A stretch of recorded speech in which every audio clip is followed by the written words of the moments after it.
yen kowe ora bisa nampa marang katresnanku, dina iki aku bakal bisa ngrasake kowe.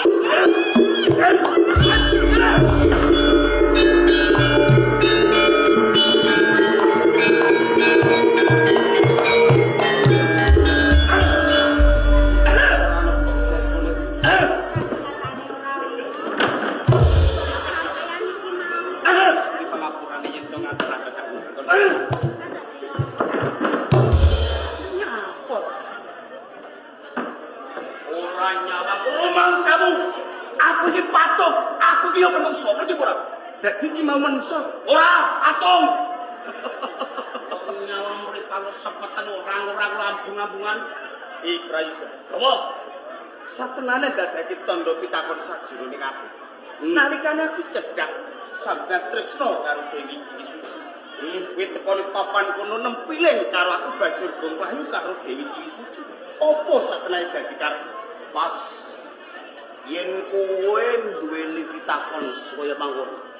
Nganti tak sembalani Dewi Kini Suci iki ra derajat saka pengarepan. Mergo aku tresno kawan iki.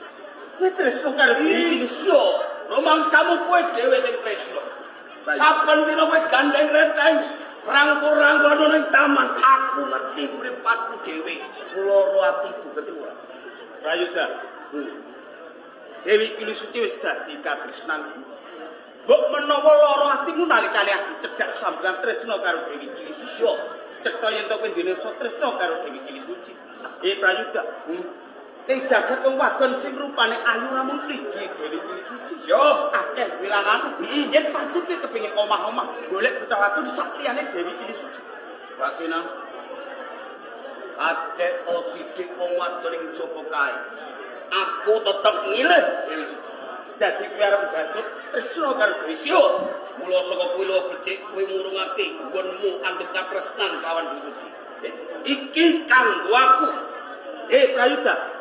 Yen pancen kowe bacot tresna karo Dewi Kini Suci, bakal tak ulungke karo kowe waton. Yen wis gembluduk sirah papan kene Prayuda. Kowe nantang lawan aku.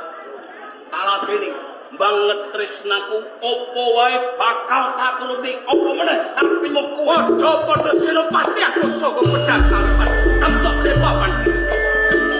Papan.